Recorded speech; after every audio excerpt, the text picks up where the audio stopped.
Hey there, welcome back to Smart Architectural Programming. In today's video, we'll be diving into creating a URL shortener service using JavaScript. A URL shortener is a service that takes a long URL and converts it into a shorter, more manageable link. This is especially useful for sharing links on social media or in text messages. Let's get started. First things first, let's set up our project. We'll create a new directory for our URL shortener and initialize it with npm. Next, we'll install the necessary dependencies. We'll be using Express for our web server and Mongoose for interacting with MongoDB. Let's create a basic Express server.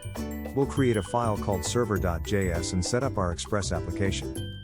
Now, if we run node server.js, our server should be up and running on port 3000. Next, we'll connect our application to MongoDB. Make sure you have MongoDB running on your machine or use a service like MongoDB Atlas. Now, let's create a model for our URLs. We'll create a new directory called models and add a file called url.js. To generate short URLs, we'll create a simple helper function. For simplicity, we'll use a base62 encoding scheme. Let's create an endpoint to handle creating shortened URLs. We'll add a post endpoint in our server.js file. Now, when we send a post request with a JSON body containing original URL, our service will return a shortened URL. Finally, we need to handle redirection from our shortened URLs to the original URLs. We'll create a get endpoint for this. And there you have it. We've built a basic URL shortener service using JavaScript, Express, and MongoDB.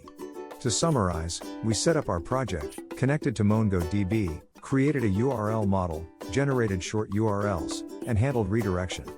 Feel free to expand on this project by adding features like custom short URLs or analytics. If you enjoyed this video, don't forget to like, subscribe, and hit the bell icon for more smart architectural programming content. Thanks for watching, and I'll see you in the next one.